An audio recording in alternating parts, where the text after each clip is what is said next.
Well, Wesley was supposed to be here. Well, we're gonna get moving. And no baby delay, he had a long way to drive. I'm concerned. He may be sitting outside soon, and it's getting over, who knows. You know how this police department is. I was Don't just sitting speed. down and get everybody going here.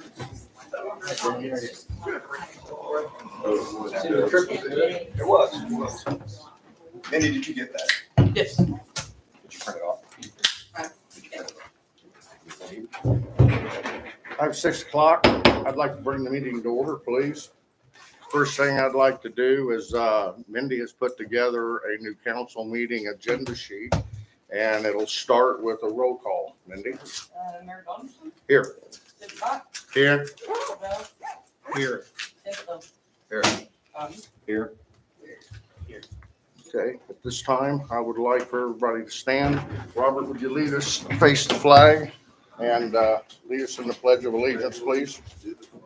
I pledge allegiance to the flag of the United States of America and to the republic for which it stands, one nation, under God, indivisible, with liberty and justice for all.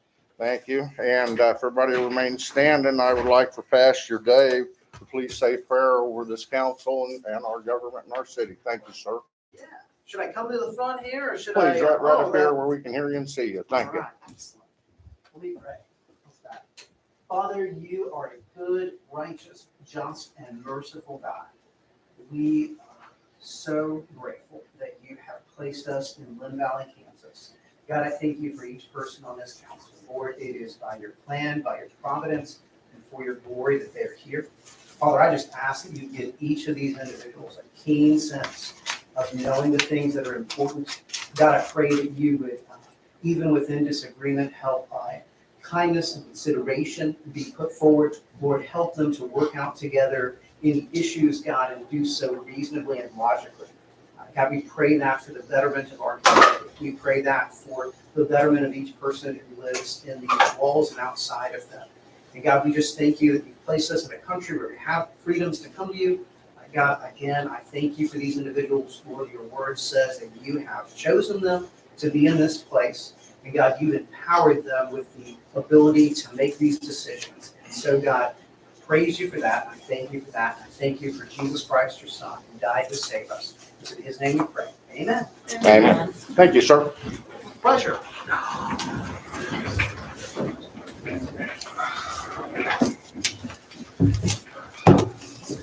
Moving to the next, number 3 of the, is the silence. That's okay. That's what reminds us to, we shut our phones off. Thank you. Let's move on to the approval of the minutes. I entertain a motion to entertain the 7/8/2024 meeting minutes. Motion to approve the 7/8/2024 meeting. A second. Discussion. All in favor? Aye. Aye. Okay. Entertain a motion to approve the 7/15/2024 meeting minutes. Motion to approve the 7/15/2024 meeting minutes. Second. All in, any discussion? All in favor? Aye. Okay. Okay, let's move to number 4, wastewater project update. We have a guest coming in, Wesley Wishar with B&G.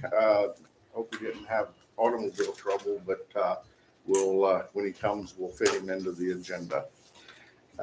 It was a wastewater project update. I don't know, was there any other updates anybody wants to share? Dan? Well, the drawings are complete, I guess, and they're gonna submit them to KDHE. I think his discussion, he wanted to talk about the dump station location, and pretty much everything else is the same. Okay. That we've discussed. Okay. That's what we discussed today.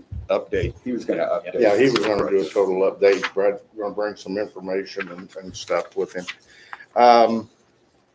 And a schedule. I believe that they were gonna bring a schedule for that project. Was probably one of the things they were bringing also. Yeah, I have a schedule, maybe whoever wants a copy of it after the meeting. Okay. If he's not gonna be. We actually get it to Mindy, and if Wes could get those items to us in advance, sometimes we can get it out to the council and try and take a look at it before we actually get to the meetings. Because if he's gonna want decisions made tonight, we might have a hard time making decisions if it's things that the council only sees for the first time. Yeah. So, but anyway, just stuff we can do in the future. We'll kind of hold that thought with that one. Let's move to the feasibility study. It's the contract with Aaron Gastro of BNG. It's for a PAR to establish, well, it was established several things, location, building type, styles and stuff for the possibility of a new city hall. With this in mind, everybody would please keep in mind that this was a feasibility that was put in a resolution before we ever started the discussion of a city hall. So from the very beginning, this conversation had to do with an amount of money that we would spend and what they would do within that study. The contract that was submitted to me was not ready for my signature. Okay, there were some things in there that we needed to correct. One of the biggest things we needed to correct is for this council is that it's not an $8,500 contract. And under page 5 of 14 and 4.1.4, there was a 10% administration fee for work completed within the contract. So when we approved the $8,500, it would not be enough to approval. It wasn't enough for approval. So once Jamie's ready to move that over to my hands for signature, then I would ask the council to reapprove the $9,300, not to exceed $9,500, but the $9,350 would get covered. And that was in discovery and reading the contract and it's not uncommon for companies to do that, correct, Jamie? For have an administrative fee to pay for the paperwork, blueprints and stuff of that nature that they're gonna do for a PAR. True, a lot have gotten away from it and just do a set price. That way you don't have this discussion. Well, but it is different. You know, the council was asked to approve one price and the consequence within the contract, it adds $850 to the contract. So it's just that I cannot sign that without your approval. Nor can I sign it until Jamie approves page 4 of 14, 3.1. And I'll need 5 minutes of executive discuss contractual Okay. issues. At this particular point in time, would like a legal executive session for 5 minutes. It would start at 7:08 and we'd return at 7:13. Motion. You got it, Fred? Motion to move to legal executive session for 5 minutes, returning at 6:13 PM For contractual purposes. At for 6. contractual discussion. Correct. Second? All in favor? Aye. Okay.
Alright, council's back. I'd like to bring the meeting back to order.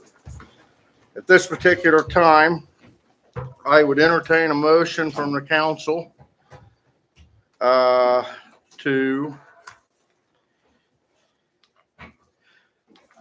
approve the PAR upon, with B&G, per the accepted contract with the changes for, you ready for this, Mindy? Page 414, 3.17. That defines who the client is. The client has to be the city. It cannot be individuals unless someone wants to cover the fee. So the city's the client under this contract. The second thing will be page 5 of 14, 4.1.4, which with this, we need to change the approval amount from $8,500 to, on that page, we have a paragraph that says that we'll be billed 10% for administration and copies and stuff of that nature. So you add that 850, it comes to $9,350. With that change, I'd entertain a motion to accept the contract. Motion to enter into the contract with B&G upon legal changes for a fee not to exceed $9,500. I second the motion. Any conversation? Is that acceptable, attorney? Yes. Okay. All in favor? Aye. Aye. Are you? I'm not in favor. No. I'm not either. Okay. We have discussion.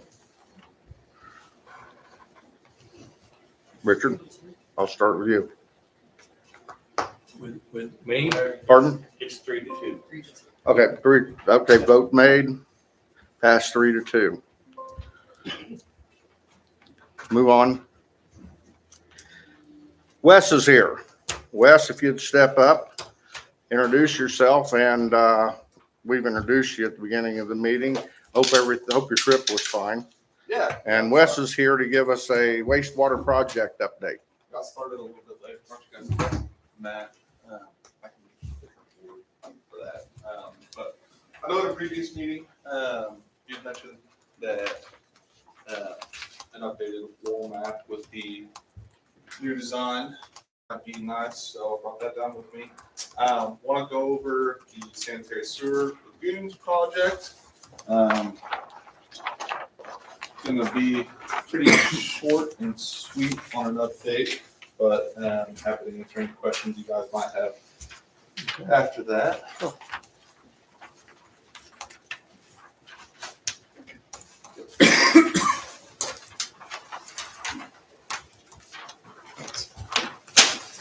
Did you say it took longer to get here than that? No, I just got started about 10 minutes behind what I wanted to. Because you're more than welcome to tell people that, so that's what coming. Okay. I think you're going right down, but it's days. No, it's honestly not that bad of a drive. I just should have started it about 10 minutes sooner. So I apologize for being late.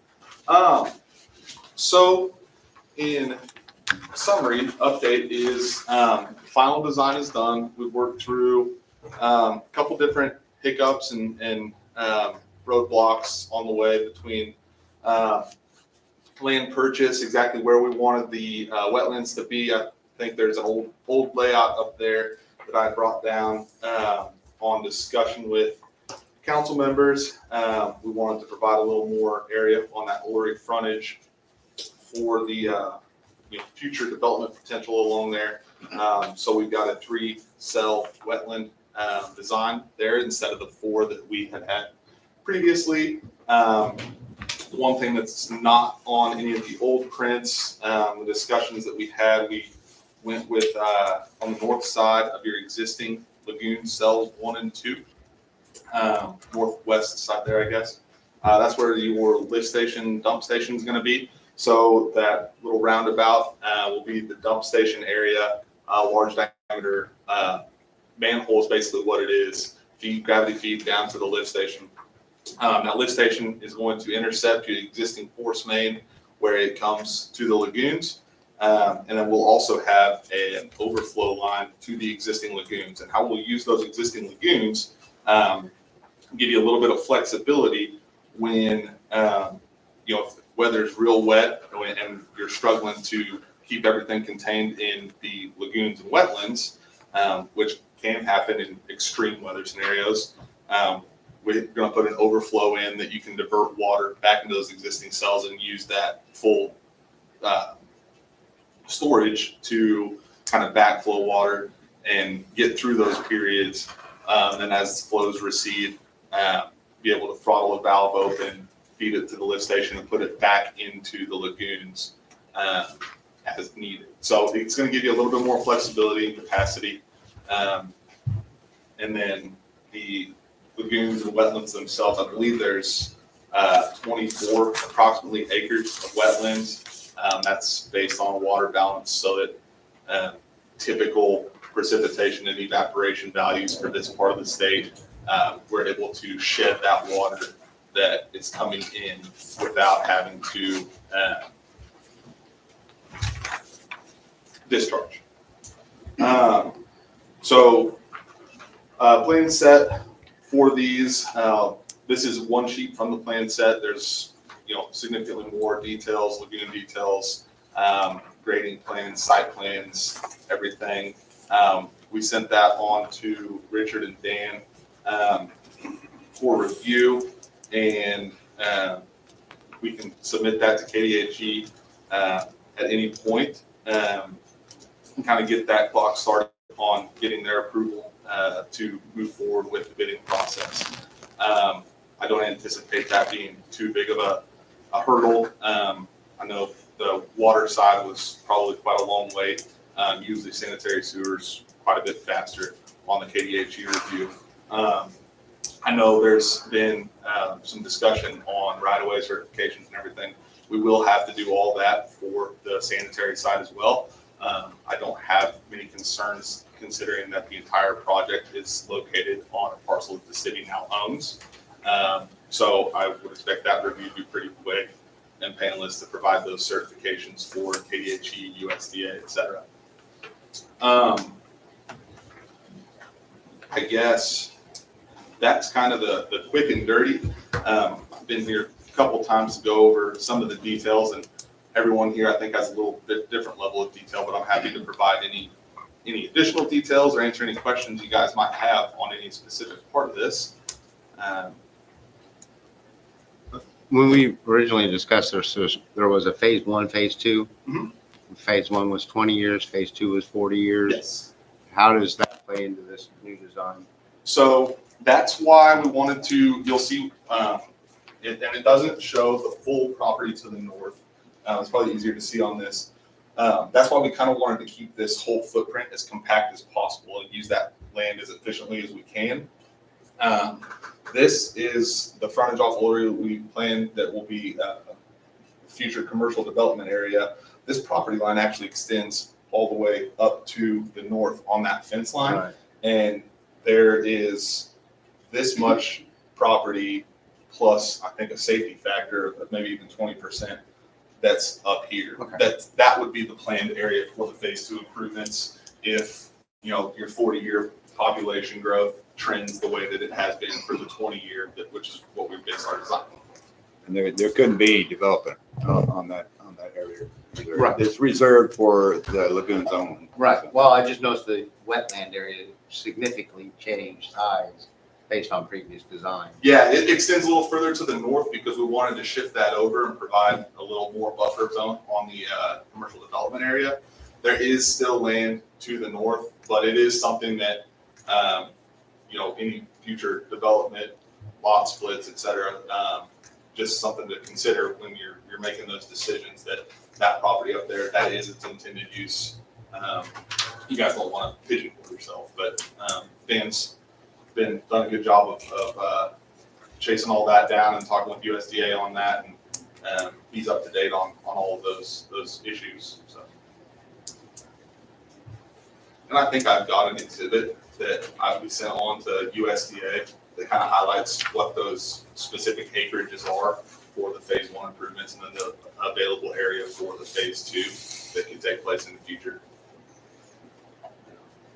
So for me, Mhm.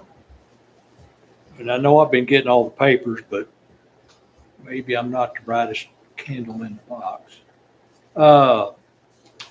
How is stuff getting from the dump station, the new one? Mhm.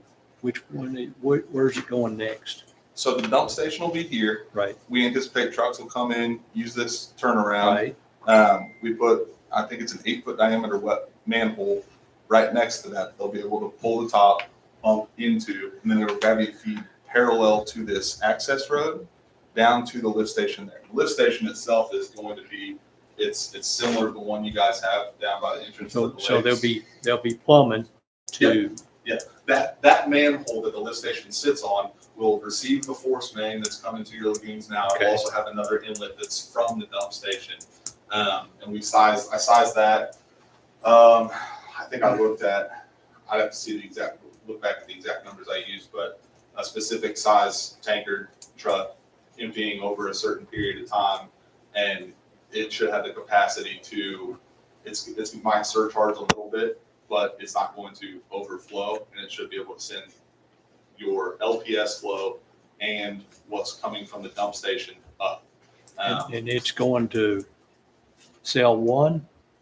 Yes, Okay. it will pump up to this corner, and I don't have the piping shown on here, That's fine. but it'll move through kind of diagonal, Right. diagonal through those cells. Okay, And it'll have the option to, so KDHE wants to see that you can operate your primary cells, which would be cell 1 and 2, in parallel or series. So that force main, you'll have the opportunity for, I guess, the ability to operate valves and send it either directly into cell 2 or cell 1. So if you ever had to do future improvements or de-sludge or work on something, you could take flow out of one Okay. cell, bypass it to do that work, and then move it back through.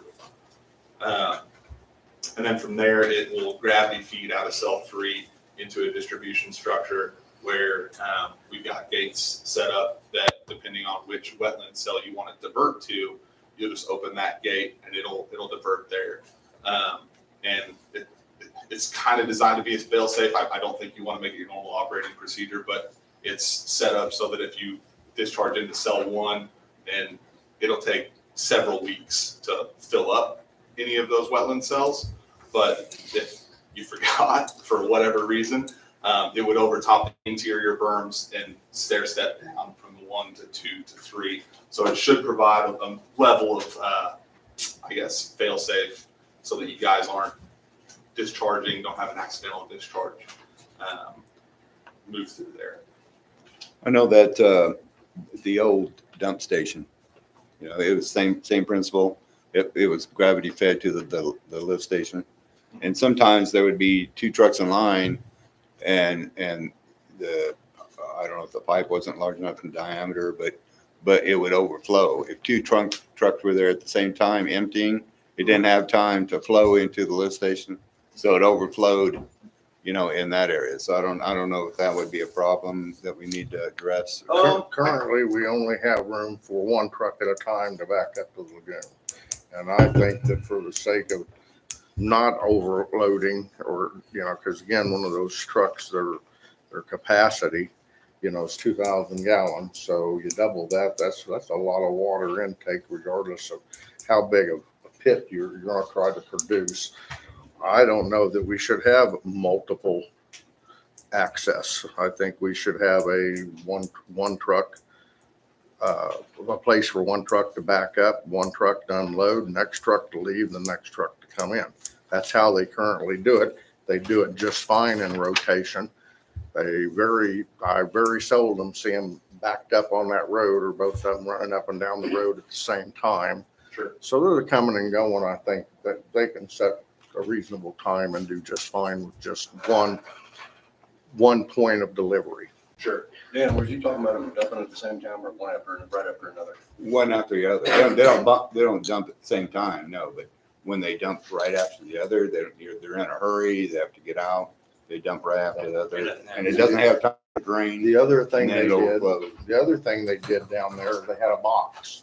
Okay, before it went into the pit itself, there's a box that sits next to it that I don't know that the box is even would hold an entire 2,000 gallon volume.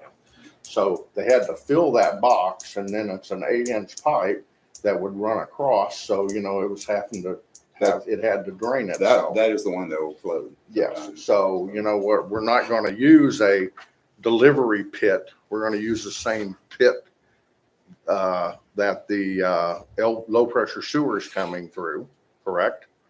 On this one, you will have Yes. separate, so the low Okay. pressure is going to go right into the wet well Okay, for the pumps. Only your maintenance crews are gonna have access to that. It's gonna be fenced and protected. It will have a gravity feed from, and then I'm answering kind of a couple questions here, but I think I can send you just a spreadsheet breakdown of how I did that design. That'll probably answer your question, I think. But yeah, so there's gonna be a separate manhole that they'll dump into. For one, with that exposed piping and everything, and the wet well being deeper, when those trucks are pumping, they're splashing a little bit. I think you guys have mentioned that you get some splashing on your existing wet well. That's what causes those corrosive gases to be released in the sewer. It's not great for your pumps, it's not great for that exposed piping, and it wears on concrete even over time. We went with a larger structure. It doesn't have to be as deep. I think best operating practice, which I know you guys can't really control it, nobody's out there babysitting them, but the best operating procedure would be if they could get their hose down so they're discharging on the bottom, reducing that splashing as much as possible. But it's a straight discharge out. And I size that. I'll look at what the gravity capacity is from the discharge there.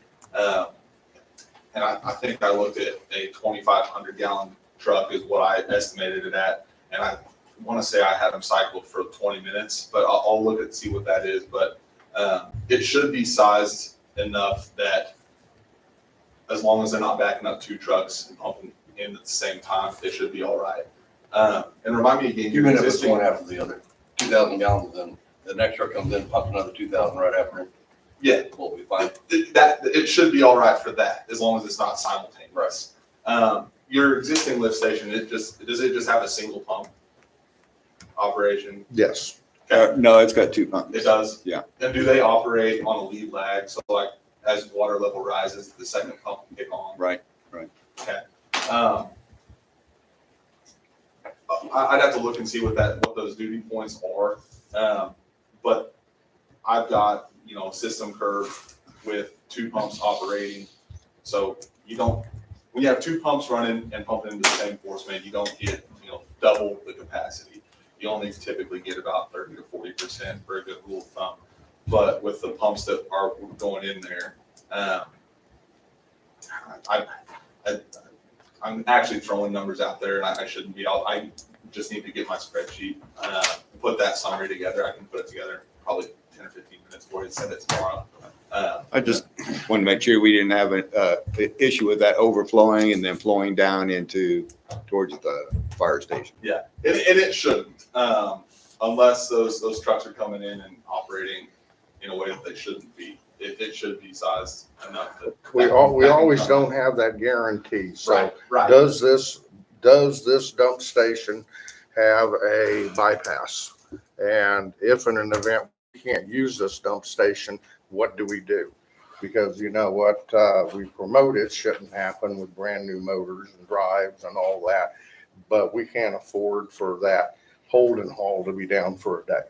So Sure. what is if we don't have a bypass for this particular part of the system, what's our go-to? So in the instance that the dumping station itself is not usable, I hesitate to even think about what that situation would be. We'd be pretty dire straits. But in that instance, my thought would be that the easiest way to manage that is to open the gate and have them access the lagoons and dump into the distribution structure straight into cell one. Okay. That's not ideal. No, sir. You guys don't want to be having someone babysit trucks out there dumping in lagoons. That's what they But- do now. They dump directly Yeah. into the lagoon.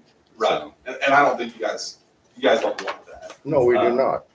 But I think that the situation where the dump station is inoperable is gonna be rare. Yeah. Um, Okay, I hope. okay. Well, we've thought that, and we've seen some pretty strange things go through chopping pumps and shut our system down. And unfortunately, it takes the better part of half a day to pull one of them big pumps out of that system, and then you have to repair it. And we can keep parts on hand, but chances are we won't be able to keep a motor that size and of that cost out on a shelf somewhere. Sure. So we have to have a we just know we have to have a backup plan. If we have, You guys if work we have a backup plan, we'll never use it, but if we don't have one, we'll definitely need one. Yes. You guys work with Ray Lindsay for your Yes. LPS system. So I knew that we had those No, conversations. we use. Not Ray Lindsay, I apologize. Haynes. Yes. Yes. They have those E1s. They're the ones coming out doing your maintenance when you've got those. I knew that, and so we'll have several pumps that they can use, but we designed around a Haynes system so that, your guys' existing relationships, you'll be able, you have them coming out, it's the same pumps. And this was talking with, I don't know if you're familiar with James Bellriv, but he works for Haynes, and we work with him on a lot of projects. What we're putting in, he said, maintenance wise was his recommendation. Just operationally and being able to have parts on hand and techs be able to provide timely repairs or replacements if you need them. is that a grinding pump? It's a vacuum suction pump. So, Is there, in the dump station, is there going to be a sleuth thing where the larger particles can be taken out before it goes to the lift station? we don't have that in now, but they make basically inlet screens that you can put on an invert. That's something we can add really easily to that and just spec that out as a last ditch measure to keep large solids out of there. I think that we need that because that's been a major problem with the lift station down here. Things have been getting caught in it. And like Lou said, you have to take the pump out. It takes a day to get the pump out. We have to suck the sewage out of the tank, and it takes at least a day, to do that. Sure. And I don't know Is what. that because they're grinder pumps though? Instead of No. vacuum suction? No, I don't- Because the I don't trucks think- don't have the issue with it because they're vacuum suction pumps. I don't think those are grinding pumps down there. They put a new blade on it, stainless steel blade, just so it would last longer. But they're not really grinder pumps. I don't think it was. Because I know that like the vacuum pumps on the truck don't seem to have any problem sucking it right up out of somebody's Yeah, those tank are, and then blowing it back out. yeah, those aren't, they suck anything up. Yeah. That's why I was saying if these are vacuum pumps, would it work the same way? Are we going to end up though with like things in our lagoons we don't want? I mean, I know you get crazy things that show up in the sewer. I've seen and heard horror stories of worse, but what we're putting in, and I don't know what you guys have now, but to meet KDHE specifications, I believe it has to be able to pass a 3-inch solid in diameter through the pump itself. And I know 3 inches sounds like a lot, but I've heard of bricks and bowling balls. Well, we found a ratchet in the lift station at the bottom, so I don't know if somebody repairing the lift there or it sucked it through the line, or I don't know what happened there. And so the difference here between this and that, something like that, your pumps now, I believe, are submersibles. They sit down a certain level off and they create a vortex directly under them. These are going to be sitting up top. There's a vacuum pump that will prime the lift pipe, and then the pump itself actually sits up top. So you're going to have 14 or 15 feet of suction piping that it would have to pull a ratchet up through. I'm not saying it can't happen, but it's less likely. The pump's not sitting on top of that ratchet in this scenario. It's more the suction stop. schedule for this project? You know, I can send them that. I thought I sent an email to, I think I sent a drawing. If It you was did, I in, didn't see it, but we can, so we sent our final check plans. There's a few things that we're wrapping up on our end, just making sure we got notes right and don't have conflicts on the plans. But as soon as we get, acceptance of the final design, we can submit that into KDHE. It's usually several weeks of review time, and I would expect that we'd be looking at sometime this fall to get approval to move forward with bidding, and then moving that process forward, looking to bid and start construction here in late 24 or the first part of 25. Please keep the information in front of the council that we need to for the council to take action when necessary. Sure. And upon those particular issues, if you could get that information to Mindy, at least by Friday morning before our Monday meeting, she has time to put it in the Dropbox and the council can observe and kind of go through things they need to go through before we come up and have to start taking action, voting, things of that nature. We can help expedite those things if they see it sooner than later. Yeah. At this point, I don't know if there's anything that we need from council as a whole. We've kind of been working with Richard and Dan as the appointed liaisons. And, if that's the appointed people to, I guess, provide that okay. As long as we hear from them, we don't require any changes, looks good. Finalize the plan for sending to KDHE, then we can do that and get that done here in pretty short order, and keep everything moving forward. Then it'll just be, waiting on KDHE to give us the approval, USDA to authorize bidding. And then once we do that, then I will need council action to concur and say, yes, let's move forward, get it advertised and get some contractors looking at it. did we do, we need to think about widening that road to the dump station? Because right now there's only one, room for one truck, Right. one-way traffic there right now. Yeah, I think we talked about widening it. I guess as part of the original design, I wasn't going to widen it just for the trucks. I guess my thought was that they would come in and cycle around on that roundabout. They've got 3 or 4 of them that line up at a time. That may be different than what I had anticipated.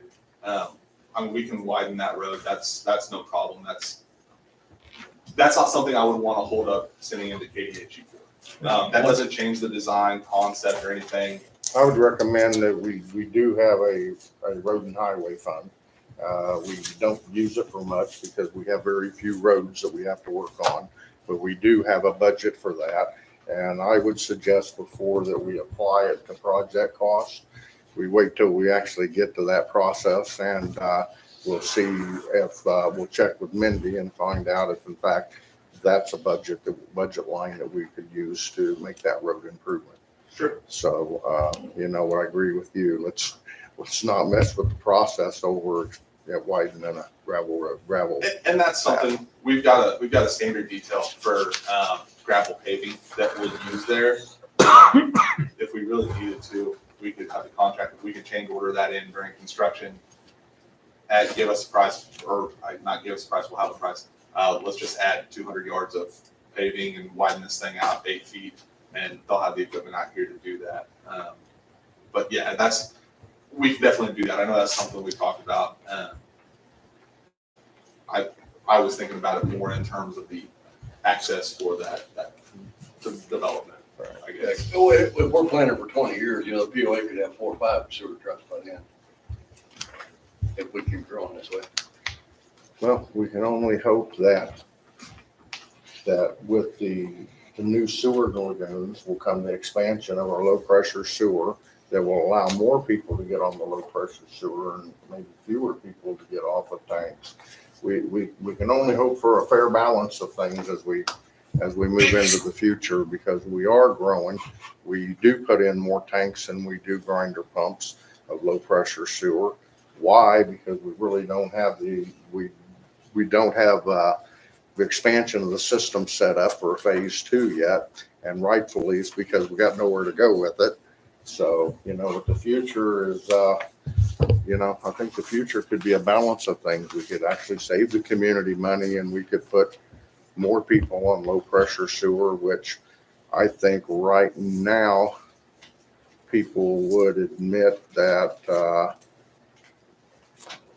those costs are about equal, about what it would cost for their monthly low pressure sewer and what I would pay for holding home.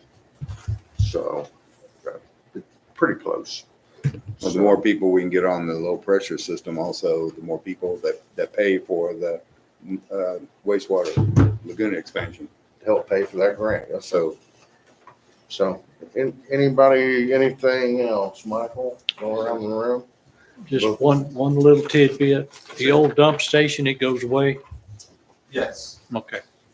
Or the lift So station, the yeah. thought there is, right now, the low pressure system is supposed to bypass that lift station. The lift station is supposed to be intended solely for Holden Hall, but in case of emergency, you were able to reroute through. Because of operational difficulties, the low pressure system and the dump station are all using that.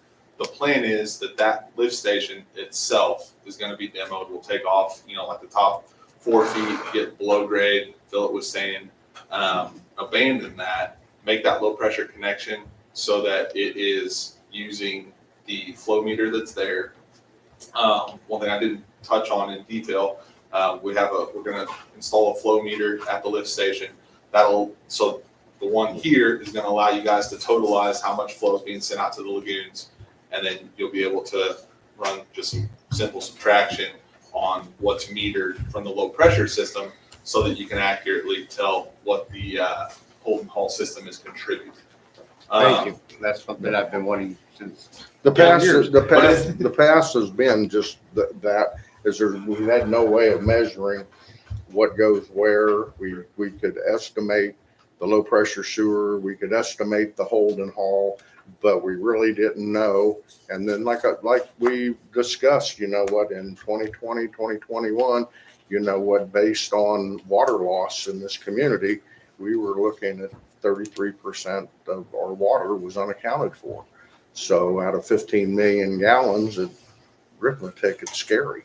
So these lagoons are this expansion is gonna help us do that arithmetic for the future.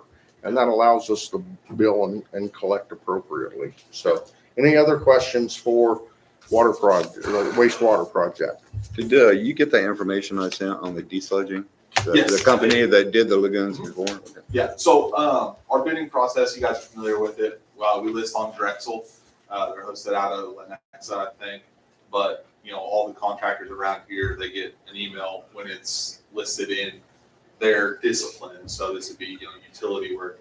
You'll get 30 contractors within a stone's throw that'll get an email for it.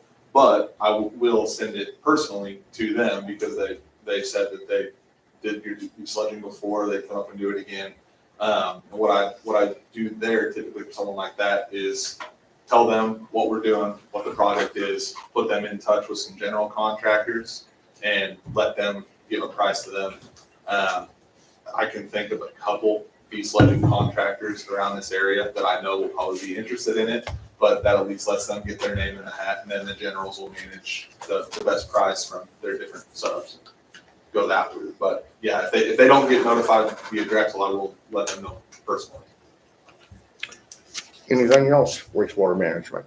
I have one last thing for you, and doesn't require an answer tonight, but get back with me. Have we completed the model for the low pressure sewer system yet? So E1 completed the model for the low pressure sewer system. Okay, I do not think we have a copy of that model in house. Okay. I'm thinking about what information I've got from that.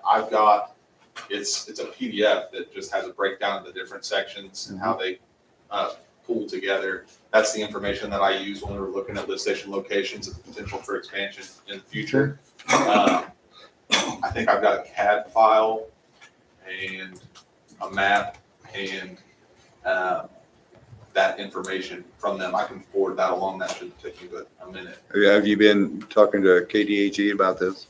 Yes. So, Extending the sewer district? yeah. Is that something I didn't have an update on? It's not the sewer project, but it is related. As we're talking about it, I have spoken with KDHE a couple times. If you guys, quick refresher, originally KDHE wanted you guys to own and maintain the list, each individual grinder station, wanted a design, wanted inspection. Honestly, was really pricing you guys out of putting additional lift stations in. Talked to them. I talked with the guy that's in charge of all that permitting. Kind of had some, I guess, frank discussions about what is really required and what we can do to meet their requirements. What I think we can do to meet those requirements is develop, we have the map of existing connections, and then that E1 model. We can develop a set of standards for construction and installation, and then develop like a standard inspection or observation report that it would be, show the excavation, show the installation, show the piping coming off and the connection to the shared main. That I think the city would be able to have one of their employees do, so you don't have to pay us to have somebody sit out there for several hours while a grinder station is going in. And then it would be, they would want to see like an annual update of this many users were added. This is the updated model, updated map where those connections are. But KDHE never reached out and made these arrangements or made these notifications with operators. I mean, we got one of the best operators in the state, and we had to find out from you guys that the state wanted us to turn in individual. You guys needed to approve individual installs for him to install. So as we were trying to figure all this out, when did KDHE install all of this? Is there a state statute that goes with these directives and provisions, or has it just been left up to the engineers to tell cities this needs to be done? So I can't answer all of your questions because this is kind of a unique experience and situation for me as well. I was surprised to hear that they were going to require design and inspection for the installation. Also, it's kind of unique to me that the city owns and maintains and operates grinder systems. Normally, on a low pressure system, well, on a gravity system, the city normally owns the main, and then service line is all the homeowner. That's pretty standard operating procedure for a lot of the cities we work with. I would assume that a low pressure system, and we have a lot of systems that aren't necessarily a low pressure system, but individual users with grinders, typically that grinder station is the property of the homeowner, and then their 2-inch force main or whatever they've got out to the main is their service line and also theirs. So this is kind of a unique experience for me as well, in that you guys are being required to own and operate those. I think that was a KDHE requirement. Yeah, and that predated me. I heard that from, that was one of our original meetings at the end of 23 with Paul sitting here. That was what had been said, and so I guess I called KDHE just to follow up on that and see what we could do to make sense of that for you guys. I don't know what this is a conversation we weren't prepared to start tonight at all. Sure. It was just merely, I asked about the model, and you've answered that. But as far as the rest of it, I think the council, most of this council has been aware of the conversation we're taking place. We'll have more questions for you as you have more answers. Sure. Yeah, and I guess the original conversation between KDHE, where those kind of rules came out, I don't know when those conversations were or where they were to find them. Well, the consensus of it was, and I don't know if anybody else remembers it, but if we turn the equipment over to the residents, we're no longer obligated. You know, let's make the residents the owners. But that wasn't the application of the grant. The application of the grant was that the city was gonna spend X amount of money installing these systems for residents. So, you know what, again, we'd really like to know what the application in the future, really where we're gonna go with this, because what is the city's position gonna be? I think at that particular time, even legal told us that, yeah, we could turn all this over to the people, the rightful owners, which is the people that sits outside their homes, and they're the ones that operate it. You know, however, how do we do that in the provisions of the grant, and how do we keep KDHE happy? So we have a big agenda. We have a long agenda tonight, Wes. I don't want to be rude and dismiss you No, too you're soon. fine. But we've taken on a whole new conversation here of some things that we got left off with previous council and previous government. So we can definitely get caught up to that. Does anybody have anything wastewater project update? And while Wes is here, because I'll allow him to leave, does anybody in the audience have any questions for Wes while he's here? You know, I'll do this because we normally dismiss this, the speakers. So, and if there's nothing, appreciate it, Wes. Thank you very much for everything, and look forward to working with you, dude. Thanks for. Yep. Thanks, Thank you Wes. guys for your time. Thanks. Okay. Okay. Let's move to our next item, number 6, Caldwell Tank invoice. Everybody will turn to number 6. We have a Caldwell Tank invoice for the amount of $53,200. entertain a motion to pay Caldwell Tanks. Motion to pay Caldwell Tanks for their invoice, which is this number 8, in the amount of $53,200. Second. Any conversation? Is this for the electrical work that was up there? This is for the electrical work, the grading and the fence.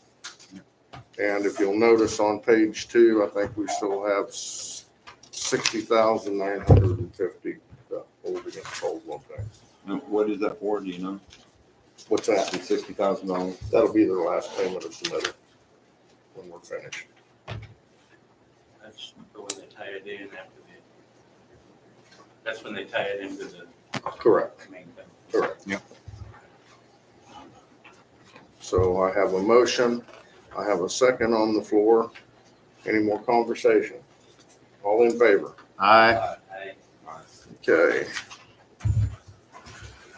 All right, let's move down to the department reports, and we'll start with clerk. Mindy? We have total income of $60,590.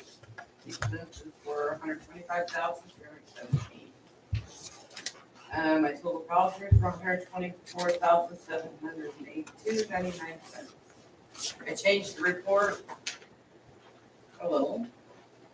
I do want to report down under the special revenue, public safety, $12,076.64. That is the 1% tax. That was our check for the But for every month, Every month. What was the amount? we have $12,076 so far. They started in May, the payment.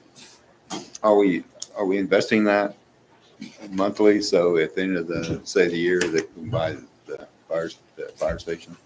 I mean, that fire engine? Actually, I would like you to explain we'll start with when we received the money from the state, it came through our highway and road fund. Okay, so the first thing Mindy has to do is establish a route account for that money's coming from sales tax. So, you know, it doesn't need to go into road fund, needs to go into its own Special. fund. So as we do that, the next question is that how do we, and that conversation you guys need to have with Joey, with our investor, is what's the next step with this money? when these funds start coming in, and we can actually calculate the use of these funds. Example being, I don't know if anybody's done the calculations on what we've received so far, but you know what, we're easily going to be able to pay for this fire truck thanks to the community. The community and a 1 cent sales tax, we're going to easily be able to do it. Only 3? Yeah, so if you do that calculation, that arithmetic, we could easily pay for this before the 10-year mark. So, and we haven't, right now we're collecting in the summer. We haven't even seen a holiday. You know, the holiday season's fixing to start, and these delivery trucks are gonna be here full time. So, Yeah, I think we should talk to Joey and see if we can invest that in something, get some, that would be make the our money work for us. first thing we gotta do is we gotta make arrangements to get the money to us in the right place. It's in the right place now. Okay, so Got you, it over there. Yeah, okay, all right.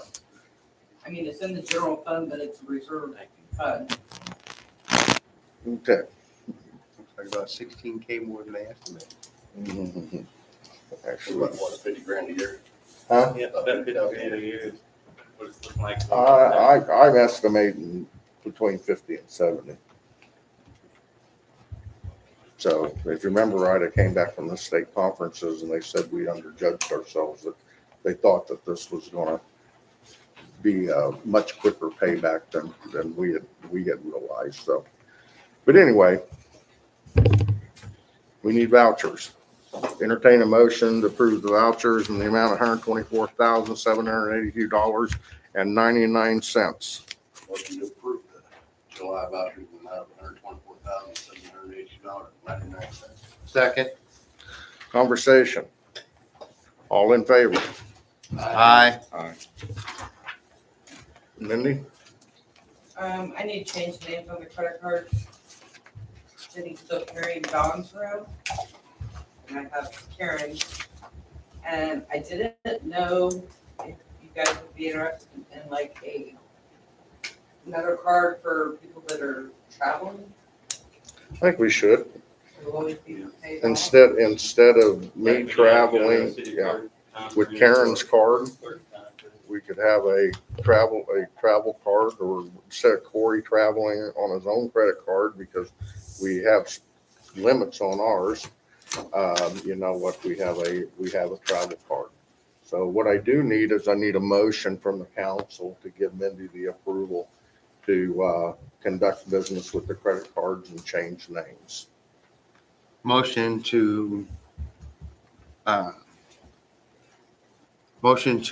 give Mindy, the city clerk, the authority to do name changes on the city credit card. I'll second. Any conversation? I just have a question. Yes, sir.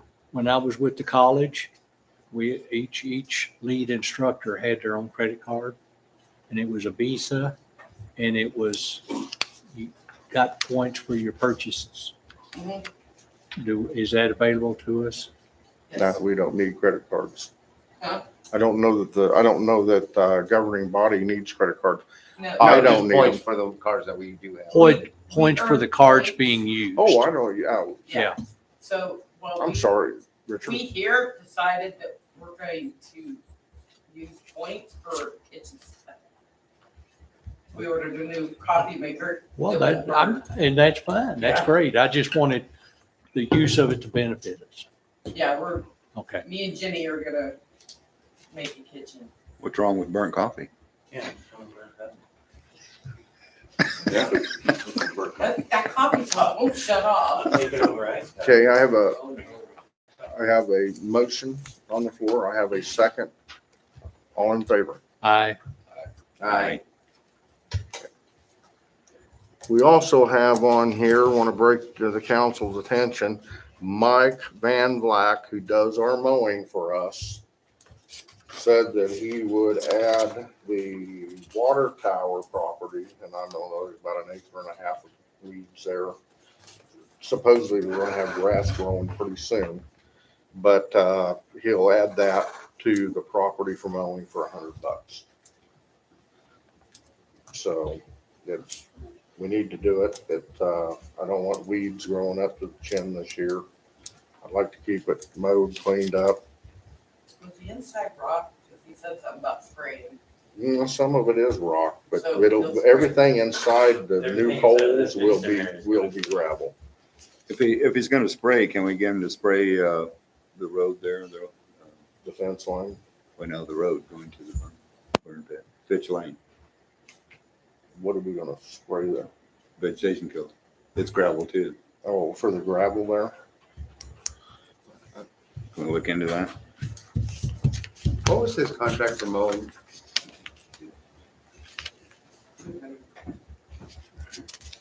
For everything he's doing now? That's all of this, all those roadsides and private property. Cheap, actually. I've just, Well, I'm it's not a trying to short que, him, but that seems like it's a that's question. more, way more area that he's talking about for half the price. There's about an acre and a half up there. By the time you go where the old house was, around that, on the inside of that barbed wire fence there, it's probably an acre and a half of weeds and grass there that needs to be mowed. Oh, I don't disagree, but I would say we probably have an acre and a half or more that he's doing already. I'm just trying to figure out. He might have included himself a raise. Well, the question at hand that I can't answer is, or could we include spraying the gravel up there? So I don't know that answer. Could we find out that answer and we could do a weed kill at the same time? Let's follow up with Councilman Donham's request that can we do a weed kill up and down Pitch Lane?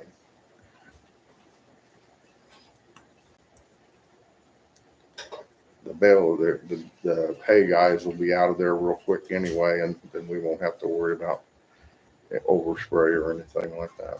So, but let's check on that, and let's also check to make sure there's $100 is the best he can do.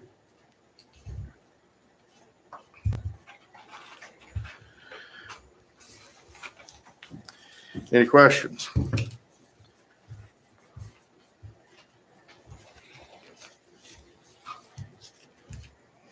Okay.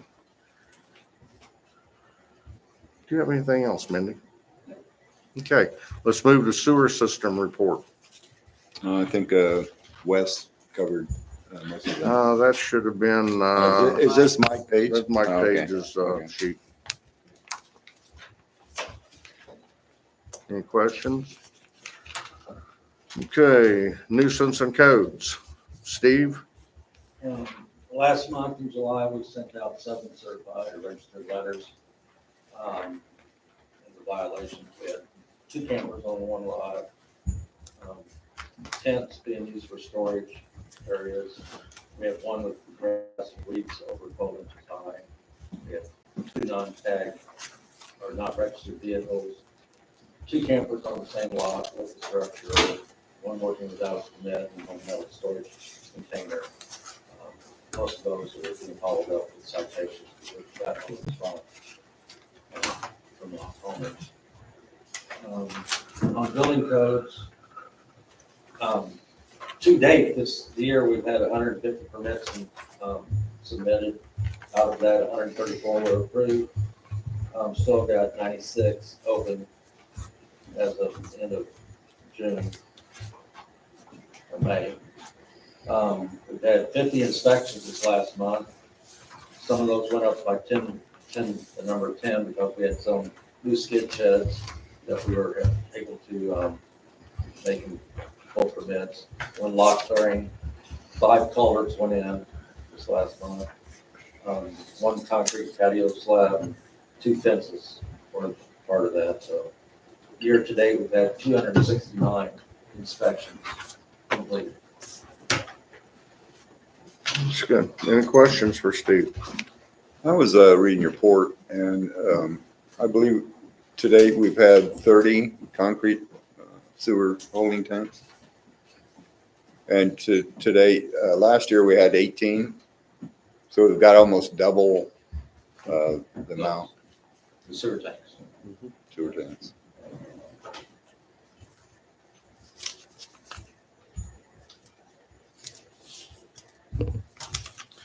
How was, Saturday inspections and Saturday, work going?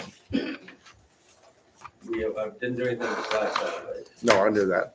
I went on camping. Not a problem. Yeah. So, That explains why there's like 500 people doing things. there you go. There you go. Steve's Man, out of I- town. See, like, Steady stream of people. I think we're getting better control over all that, so we'll do. Steve, thank you very much for everything, sir. If there's no questions, we'll move on with public safety. Corey? Yeah, my report was late, a whole lot on it. I don't need me to read it. You guys have time to look at it. Any questions for me?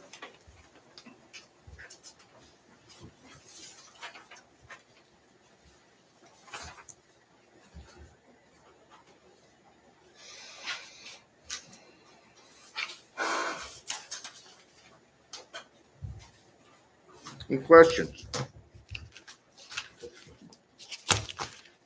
Thank you, Corey. At this point in time, I'd ask for a 10-minute executive session regarding non-elected employees. I need a motion, please. It starts, the executive session would start at 7:16 and we'd come back at, or 7:17 and we'd come back at 7:27. Motion? Motion to move to a personnel executive session Correct. for 10 minutes, starting at 7:17, returning at 7:27. Second? Second. All in favor? Aye.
Training room back to order at 7:27. No action taken. At this particular time, I would entertain a motion to give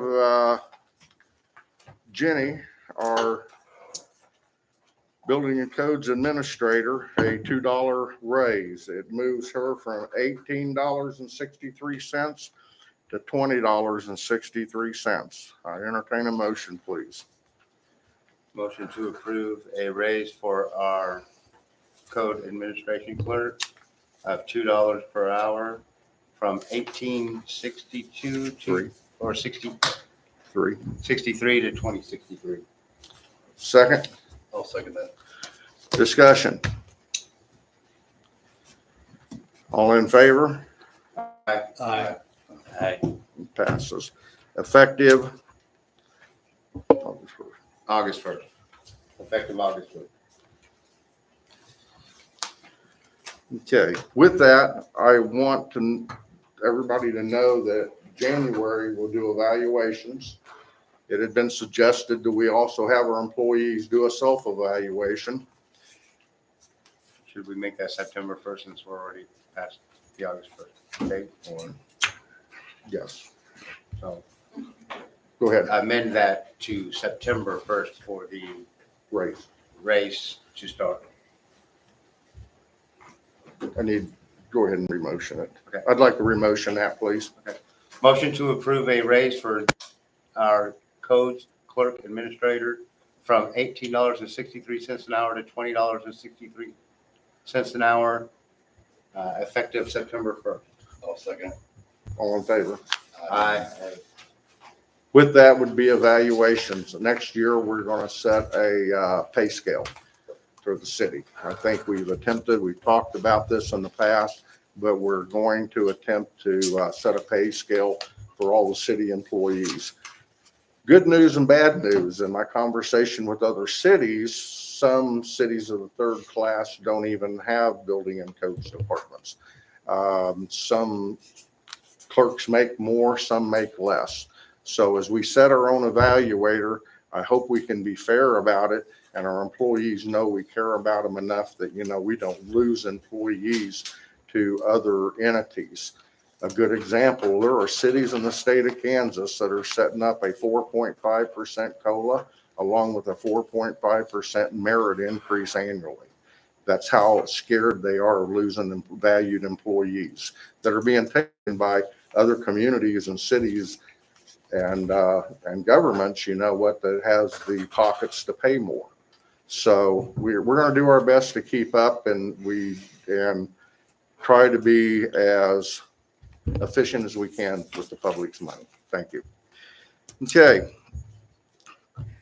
Let's move to water project. This is pretty simple for us. We're wrapping up the easements.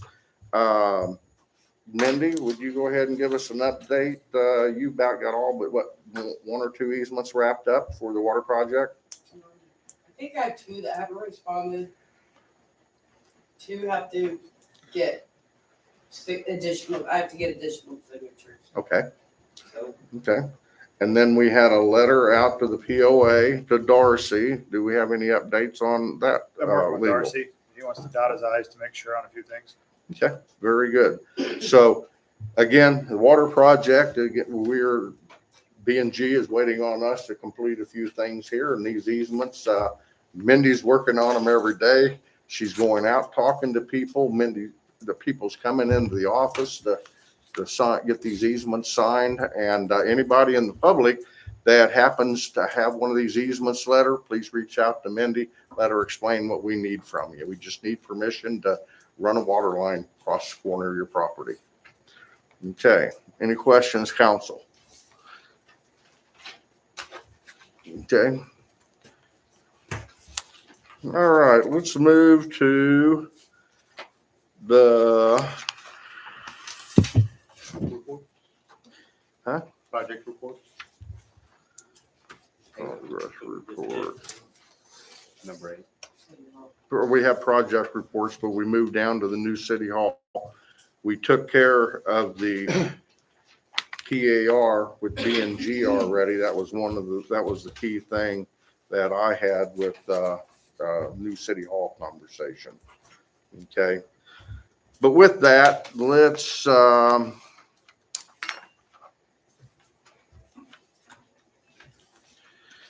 want to add with that conversation real quick, an update on the people who lease us this building got back with me, and they would be glad to go ahead and extend our lease for this building. They would extend it from 11/25 to 9/27. We currently are at $1,640 a month.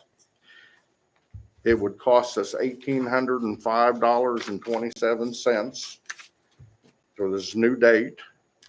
And so that the council knows, we budgeted $2,500, for city hall and lease. And that's the extent to what date? To 9/27. Gives us a little time to think about a city hall. It allows us to think it through. We don't have to get in a hurry. We can, but even at a fast pace, if you drop the ball today at a fast pace, I don't know we get a city hall built by 11/25. Not with everything that we're gonna have to do to acquire. I would recommend that we funded it through bonds so that, it'd be more affordable to pay off. We'd get better interest rates regardless whether we spent 500,000 or we spend millions, which we're not, but the principle is how we affordably finance it. It gives us an opportunity and time. Okay, the same as once we get this PAR going, it'll be 12 weeks before they complete that. That's a 12-week PAR. So right there's, they just went 3 months. So, and we're coming up in the winter, January, the holidays. I'm recommending that the council consider that we move into a lease extension. And that's what they've offered us. Jamie contacted me and made reference to the fact that it was my job to reach out to them to get a better rate.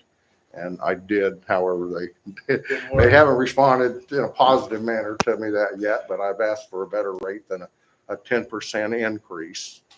They said that they had raised some of their leases to 25%, but that wasn't ours. So Are there any penalties if we break the lease? So I was going to talk about that. It does not show a early term on this amendment. Mm-mm. So that's the first thing. So if you guys want to enter into it, you're locking in until 9/15/27. That's the first thing. Second thing is under 3, and I just noticed it, they're going to do prevailing rate at the time the equipment is returned. I don't remember, I'm going to get a copy of the old contract, whether or not there was a set price associated with that, because that's important, because if there was, that's going to change that term. And we don't know what that term is going to be. Could be more, could be less. I doubt it's going to be less. But if that price is locked, I think we need to address that issue. first thing we do is, if with the council's approval, we move forward with bringing the lease and having him look into the conditions for another council meeting. This was just a question that was brought to my attention based on a new city hall, timeframes, how are we going to get there? What's it going to take us? And, what if we needed to stay here? So I reached out and I find out the what if we needed to stay. So, and again, time can be our friend in this particular instance, guys. What was the original lease for? Was it 5 years? 4 or 5 years? 4. But see, the way they bill, that 4 years doesn't wrap up in July. We lose months over periods of time based on their pay period is How does Weird that number. work? Yeah, it's like a 28-day pay period. Yeah, it's And like, it doesn't change regardless of how many days in the month. So after 4 years, we lose like 3 months, of that pay period. I think if we do extend the lease, we should look into having them replace the skirting with insulated panels. Every winter, the pipes freeze under here. Somebody's gotta, Interesting, you might mention that because I did inquire about that same question. Was that we would like, because we're in the Midwest, we would like something more conducive to building like this for winter, and that would be insulated panels. Something would help protect us a little more than just these hollow plastic panels. So, and they're looking into that, and I haven't heard a response back from that one yet. So, and I don't know that we make that part of the terms and conditions. I think we knew what we leased when they set the building, and I don't know that I would use that as a bargaining tool, although I am pleading with them right now. How can you help us out with that? that should be a Because I've told them their building's froze up. Hasn't damaged it, but that we've had freeze ups. So with that, I don't need a motion, but what I do need is for the council to go around the room and give me a yay or a nay on, do you want me to prepare this lease extension? John? yes. Dan? And this current lease runs out when? On 11/25, November of next year. So that gives us another year. I don't have a problem with that. I'm just going to get it prepared. The council can decide, change, not choose it when it gets here or not. Michael? Yes. Do we have any other options? I mean, not just, if we just give up this building, let it go back, what are our options for us meeting until something else happens? I don't know. I'm going to take one step back out of this, and I'm going to look over at my city clerk, and I'm going to ask you, what are our options if we let this building go back on 11/25 and we don't have a new city hall ready? Where we go? We don't have an option. There's construction sir, companies that are please. coming in here that Okay. they Okay. have to have a place. Okay. All right. Well, We can just that- go that is- cram ourselves over there. that's very true, but the bottom line is we have employees that actually have to, we're going to make decisions, guys. We actually have employees that are going to work and function and operate out of these buildings and offices. So I'd like the employees to be part of what we're trying to accomplish based on, what we, on our work tonight. Next is the roof bids, so we do want to try to salvage just one building, but I don't think we can get everyone in the one building. And then in a conversation we're going to have tonight is, what does council want to do with this old building? Because it just keeps getting worse and worse by the day. It just keeps getting worse. Well, I mean, go ahead and look into it, but I just hate just keep throwing good money after bad, I don't know that it's bad money we have to office. I mean, there's a cost. Okay, I We get that. have a cost to Let's- operate. We can move on to the roof now, if you'd like. Well, Okay, all right. I would say, Steve, is that back building habitable for even office use? No. Okay. I think as a majority, Mindy, we will be getting this contract ready. So we will get this sent over to Jamie. Let's find the old contract, get that over to him too. Jamie, it looks like you got some work to do so we can present it to the council. Okay. Let's move to the roof bids. Steve, Yes. the roof bids?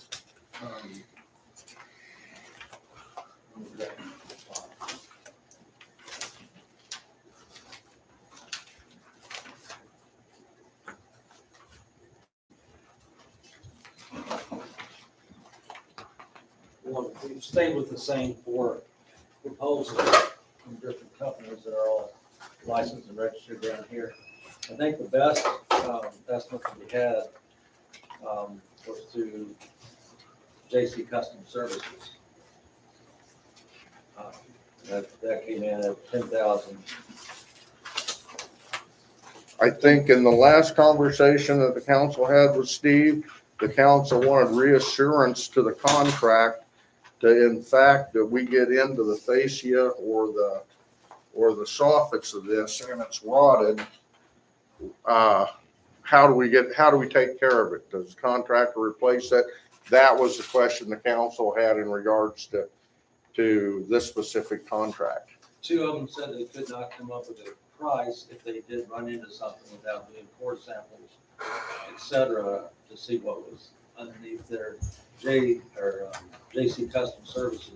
They came up with a price of $3 a square foot additional cost to replace any sheathing or insulation. It's hard to tell how extensive the rot is without, taking. But contracts don't do that for free. I mean, they can come and do the cores and stuff, but Right. again, what they're not gonna do is, they're not gonna set a contract that they're going to provisionally lose money because Right. they missed something. And you don't know until But you he get give to us it. but what we asked for, he provided us. What would it cost us if we found rotten wood? He provided us a cost, that was at $3 a square foot. And based on most soffit and fascia materials, that's pretty much linear foot cost. Do I think that I think it's cheaper than the average installation of soffit and roof fascia. But I know that it's also wood. So remind yourself, he's got to go out and buy something that's straight. Then he's got to install it for $3 a square foot. And I can tell you, ask yourself what a 10-foot 1x10 costs right now. That's, most of them are going to run right at, if not more than $3 a square foot. So he'd give us a price. So the question is, and then there was a contractor verification issue which got taken care of. And that was the most formal bid that I think the council was interested in. And it was the one that Steve was suggesting to us. So the question is, do we want to go ahead and get this contract approved, get that roof fixed, and make sure that building's taken care of? Because that could be part of the future for the city too. If Lisa moves over here, the building's now empty. What do we do with it? Can the city lease it? Well, we might stand a chance of leasing something if the roof don't leak, and you know what, we can make it presentable. So, but now the question arises to budget. Mindy, is this the month you want to see $10,200 come into the budget, or would you like to wait till possibly October, November to do this? That could be under the capital improvements budget.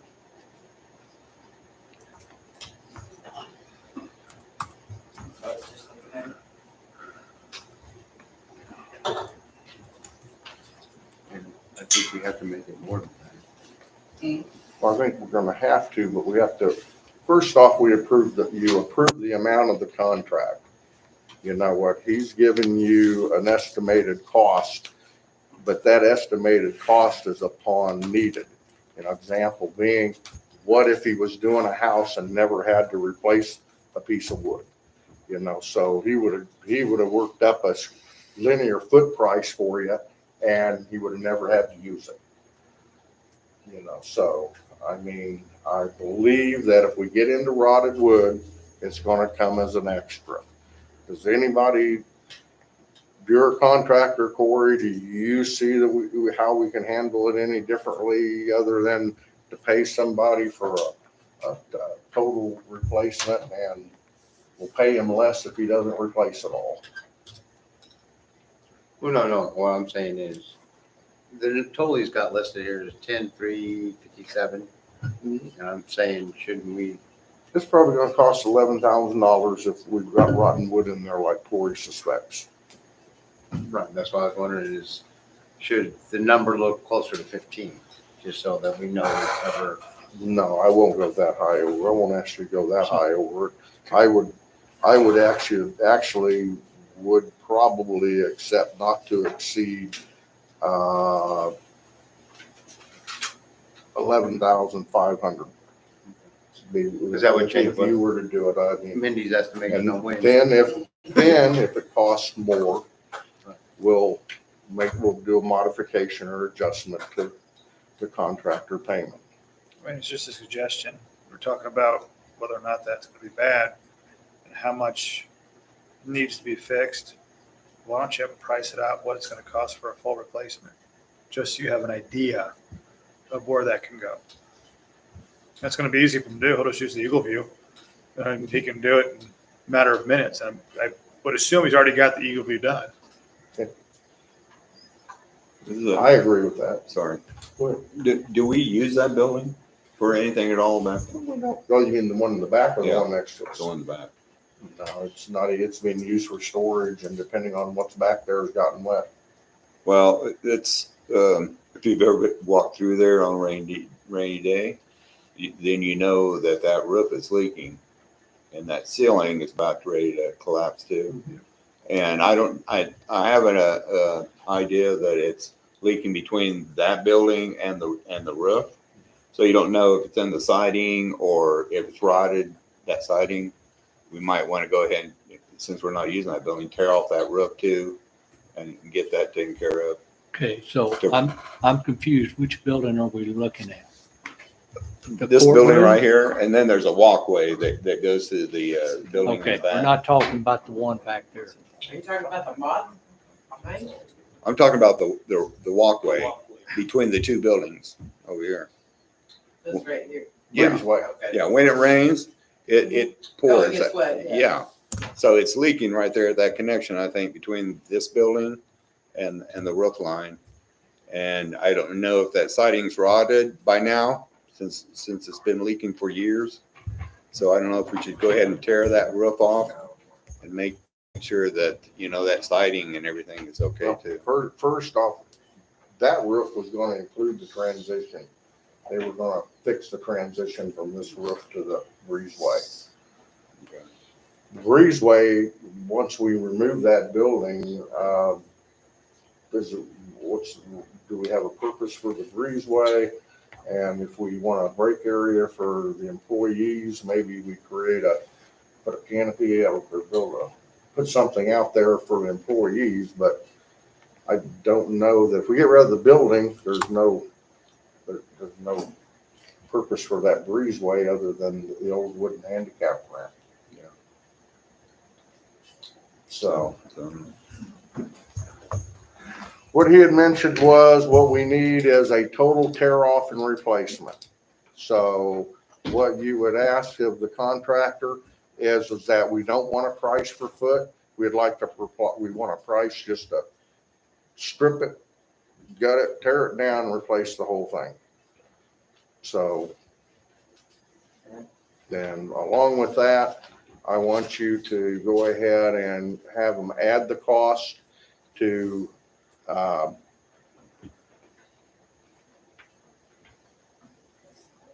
that's not but a 10 by 5 breezeway. Ask him what he'll charge us to fix that and put a clean roof on that for the employees too.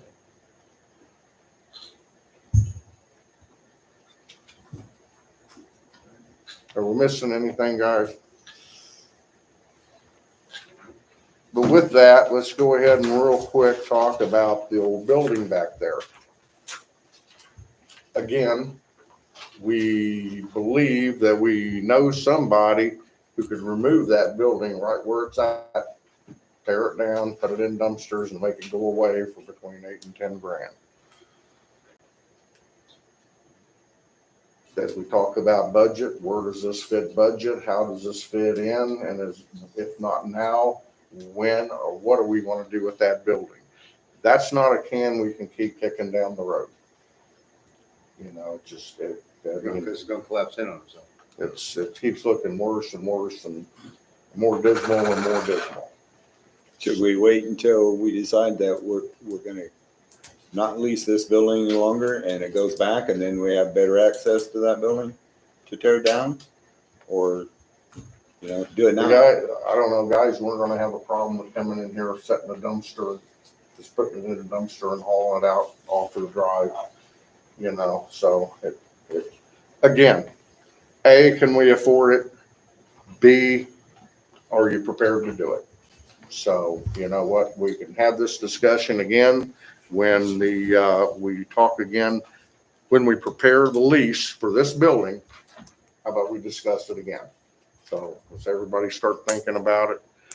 Get a chance, come up here, go back there, ask Mindy to give you the key, go back there, take a look at it, sign a release before you go in the door. So in case you fall through the floor, it's not on me. 5 feet. Okay, so, okay.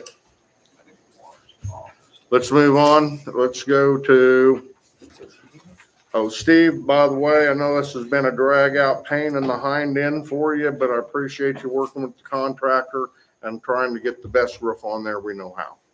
Appreciate it. Thank you, sir. All right. We've had a conversation with legal regarding council computers and cell phones. Okay, so with that in hand, again, legal advice. The bottom line is we use personal devices, whether it's our phones, or whether it's our laptops at home, or even our wife's computer.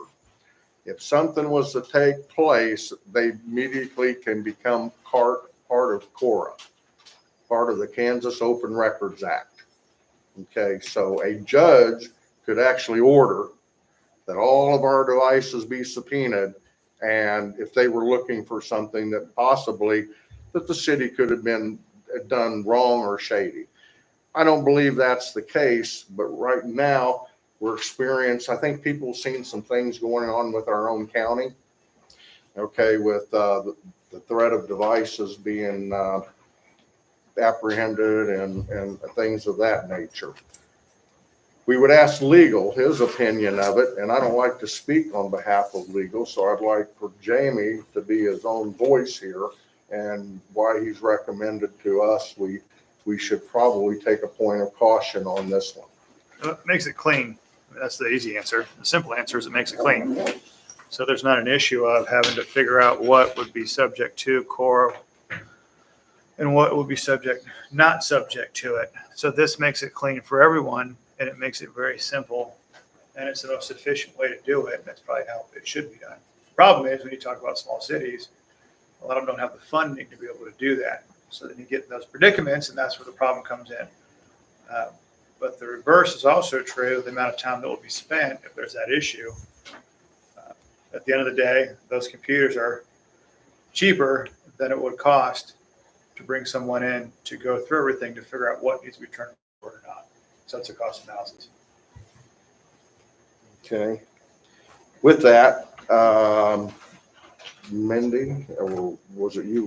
Mindy or Robert one had went out and got prices for computers for the council. Oh, I also offer this. Jenny or Mindy spends anywhere from a day, and so did Karen, a day to a day and a half putting these notebooks together on our desk. 500 sheets of paper. If we went digital, it could cut this time down how much? Matter of hours. So part of this could also be Mindy helping the city go into the, what are we calling it now, 24th century? Or 20th century. She calls it paperless. So you know, and you know what, we'll see where that brings us as we all get better with our computer devices. But now it comes to the cost. And before we can do anything else, we have to discuss, establish a cost, and then more discussion. So whoever got the prices, Well, I just found something based on our basic needs as, you know, we need to be able to check email, download files from Dropbox, et cetera. Don't need a lot of space, don't need a lot of extra because it's not a gaming machine or anything like that. So I found some basic 14-inch laptops with Windows already on them and enough drive to store our normal council duties and check email. And they're less than 230 a piece. now how many are we gonna need? Well, I'd say we need one for each council member and the mayor, so. At minimum, we need 6. Mindy, you don't need one. 5. I have one. You have a city computer? Okay, what's the difference in his computer than the other computers? I calculated for each person. I didn't know anybody already had one. All right. All right. Again, we need to get, if the council wants to move forward with this, we'll actually get a purchase order ready and an exact purchase price ready for the entire amount for next council meeting. Again, I don't need a motion, but as we go around, I want to ask everyone on the council, are we going to move forward with the purchase of these computers? John? Can you do me last? Okay. Dan? It doesn't make any difference to me. I already have a computer. Okay. Michael? I have Cindy's old computer, so I have a city computer too. Are these computers gonna be adequate? I have Mindy sitting there, I don't think I have she no idea what realizes that what kind of computers that they are. They have to be, Got mine too. okay. Could we, as long as we're getting updated here, could we have where we could have a screen on the wall and we could transfer information from our computers to the screen and if we wanted to show information? That something can be done. We don't have the stuff set up currently to do it, but Because the only way we have with explaining that is handing out papers. If we had a screen and if we could transfer information to the screen, then at least, you know, that may be a it's suggestion. something for discussion. But how about, we can discuss that, I have a spot for that conversation here, we'll discuss that in a little bit. All right, it's back to computer devices. Yes, I want one because I don't want the state coming and taking mine away from me. I would for like unknown one amount of also. time. Pardon? I would like one also. Okay. All right. But if you've been using your phone already, can't they, won't they want to see that too, even though it's the same thing on your computer? They could. They could. They very well could. The only thing that I suggest to everybody is that once that we get, if you're on a city device, stay on your city devices.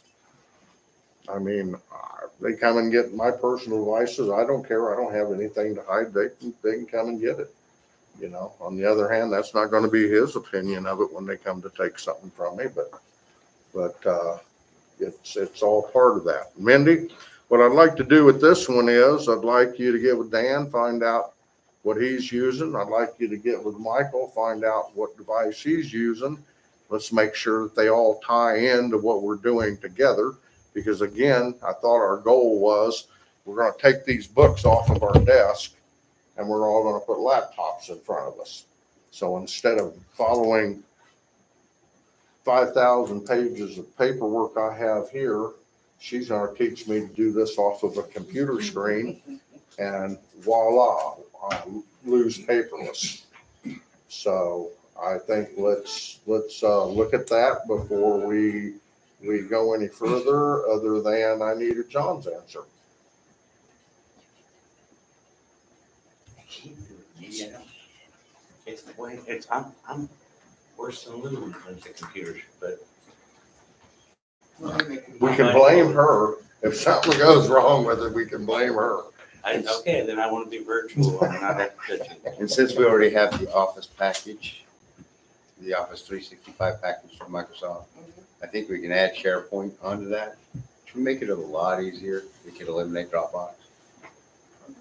Yeah. Because SharePoint is the same kind of thing, but you go to a webpage, there's all your list of your documents, you just click it, it opens right there. And I think it could clean things up a lot, and we wouldn't have the issues of, well, I can't access it because I don't have my own Dropbox account, or the link's not working today for whatever reason, so. All right, cell phones was the other part of the conversation. So, Listed as and employee. Mindy, we came to conclude that would run us how much per phone? Oh, well, I was talking that Corey had something, right? You can have 3 phones, right? Do you know how much it costs per line? I was thinking $50 after you bought the phone a month, but I don't know if the government. I think it's actually cheaper than that, but we can get the phones for free. And then I think the activation's $25, and then I think each line is $40 a month. We're talking about phones for each one of us. No. Or what? So. Do you use your phone to do city business? Just email it, rather, I can do it on the computer. Well, you could do it on a computer, but do you use your phone? That's the question, if you Text use your phone. messages and stuff, like when I text you or you text me, they're saying they can take our whole phone to go through that stuff. Stop sending me them pictures, sir. The pictures of the rocket ship that I'm designing that I don't want the government to know about? Yeah. Cell phones would be $50, be $50 a piece. So again, the multiplier is the same. It's 6, and again, it's something for the council to think about when we follow up on the computers. All right, move to the next item, Economic Development Committee. In a previous meeting, I asked the council to bring to me names of people you were interested in being on this committee. Dan sent me a name, and then with that, Dan has also submitted an application that has to go across Jamie's desk first, but it's an application for the Economic Development Committee for the most part. And Dan, appreciate you putting this out and submitting it.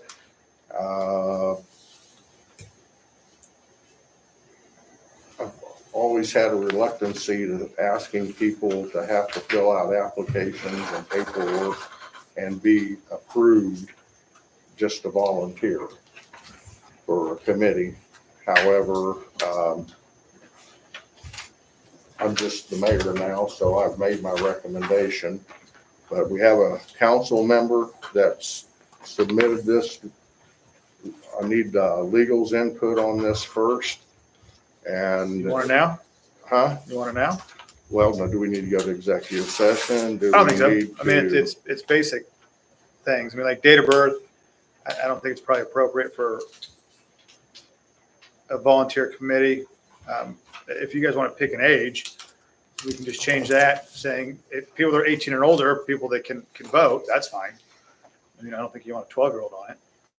But I think 18 and older is what it would be. Just check a box. Are you over the age of 18? And there you go. You've got it. As far as are you a registered voter, I don't think that's appropriate. I think you're walking a fine line on that issue. I think whether or not they're a resident of Linn Valley, obviously that you need to have that to make sure that they are. And the only other ones that I don't think you should have is how do you classify yourself? I don't think race is relevant on this issue. Gender, once again, I think you're walking a slippery slope, even though it's a volunteer committee. And the last one is someone with a disability. I definitely would not have that one either. I understand why it's there, but I would not do that for a volunteer committee.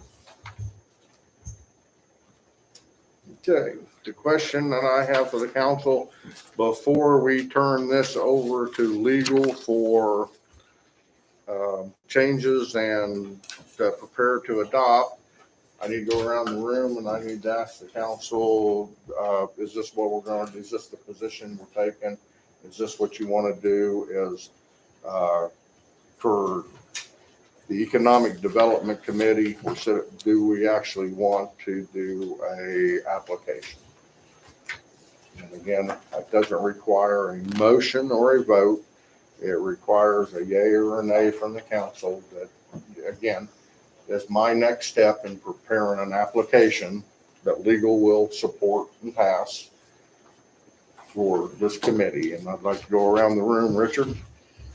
I would agree with the application with the changes Jamie discussed. Okay. Robert? No, I don't see a need for an application.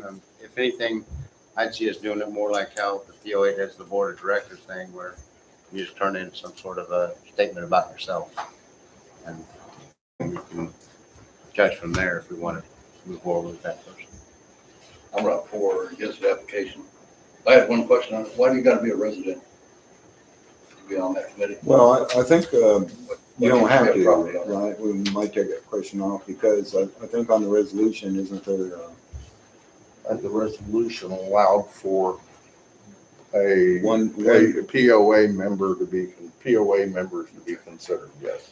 We can, and you can change it to be that someone that has property, or there, you can finagle it, but I don't think you want someone from Mountain City that yeah, you really has don't no want title in Valley to be on that Yeah, committee. You went without any connections to Linn Valley. Well, that's being property owner and not resident. Yes, And then Dan, I'm sure he's a yay because Dan submitted the application.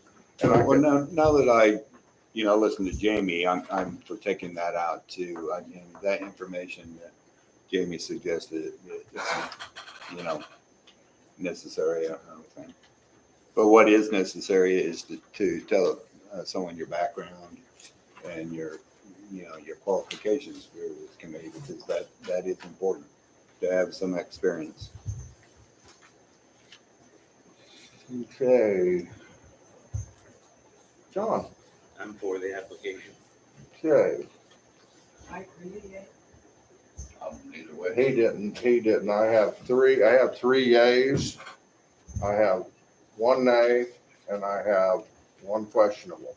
Just so that you know, if there's ever a tiebreaker and you're questionable, you gotta play. Okay. Dan, I would like you to take another look at this. Let's, Jamie, let's get the stuff trimmed up.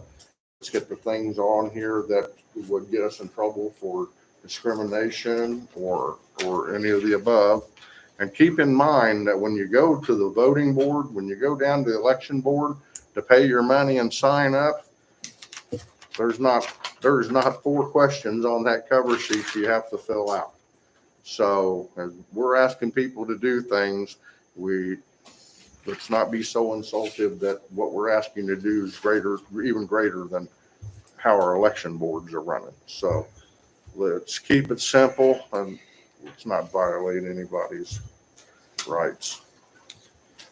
Okay, we're going to be doing the application. So now where we're at is, by the next meeting, if we could get this ready, we will prepare the application and start submitting it to people to fill out for the committee. However, I do want everybody to know that I did get one person that was interested in this, that Dan sent me his name. And so everyone knows it was Dennis Keegan that stepped up and said that he would show interest in helping the city. And I don't know, Dennis is a property owner or is he a resident? He's a property. Okay, so there would be one of your property owners that we would, and before I could appoint a committee member, I would have to get the approval of the council to do that. So as we go through this, everybody, I want everybody to know you're still the decision makers, even though that there's an application to submit here. All right, good job, everybody. Jamie, real quick, do we have an update on the franchise fee with Evergy? I talked to legal kicking over somebody else. They don't want to help. And then Mindy found an email in Karen's emails of who she's been coordinating with, so that's who I'll be working with. Okay, very good, very good. Well, that's a pretty good chunk of change on the table if we actually get the franchise fee upgraded from where we're at 1.5% to 5% or something of that nature. What was it? I believe that was it. That's 5. Okay. All right. Who is we talking franchise to? Okay.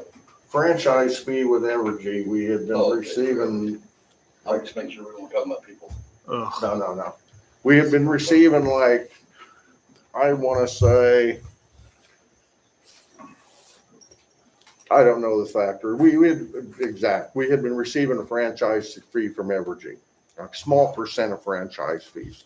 This fee has to do with, we have thousands of customers. Evergy gets to use those customers. Most cities can apply for franchise fee. We've been getting small amounts of franchise monies from Evergy. And this was something that Karen got motivated to get done before she left. And that was to submit for an upgrade for that franchise fee, which was going to bring us in, I'm guessing, but maybe $40,000-$50,000 more a year possibility. So, it's the little things sometimes that, and we don't have a lot of revenue. So what little bit we get, it definitely comes in handy. Okay. Anything else under unfinished business? Is that the new old business? Huh? Is that the new old business section? Yeah, guys, we're going to do unfinished business. We're going to list every month. We lose touch of what we're working on when we don't keep it in front of us. Things get moved around. This is Mindy had sat down with me and made some suggestions to some changes in this that'll help us keep things in front of us. And I'll be honest with you, I appreciate the fact that someone's reminding me that I didn't get something done. So thanks for that, Mindy. Anything else in unfinished business that I didn't cover that we need on this list? Yeah, I do. Whatever happened to the city council, the 2 city council members and 2 POA board members committee? I asked the same question at the POA meeting, and I said, I'll get somebody to get in touch with you. I'll take the fight next meeting. I suggest that you guys go ahead and call and get a hold of your contacts over at the POA, whoever the 2 people that they were submitting up. And Did they submit anyway? The president didn't know who they were. well, I talked to, well, you know what? I'll check with, I'll go to Pam in the morning. yeah. Because there's always conversations that are going on that I don't know. We all need to stay in touch with one another. The POA, we're all in this together. So, well, it looks like you need to go find out who the POA guys are. Last I heard, we picked 2 people. They were supposed to pick 2 people.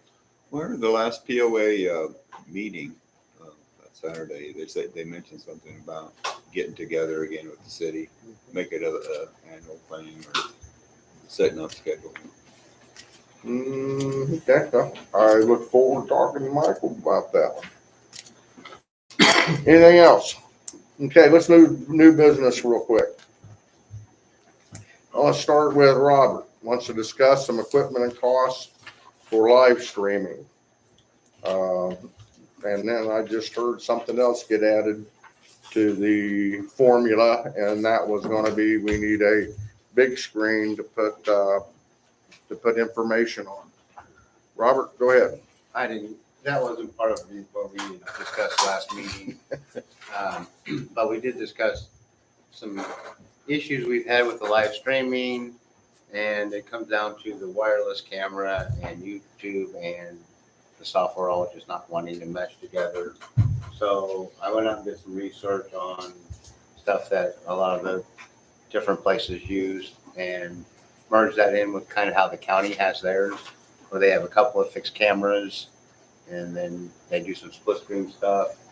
We don't necessarily want to show the audience at the same time, so we don't necessarily need multiple cameras. Although we may want to show the presenter at some point in time, in which case we might be able to try to incorporate the wireless, but I'm not sure. But I looked at basically a fixed point camera and a device to actually do the broadcasting that has the ability to take multiple inputs, including just graphics on an SD card, so that when we want to go to executive session or prior to the meeting, we can just have a splash screen that has our city logo on it, etc. And did you actually total this out? I didn't actually total. 1108.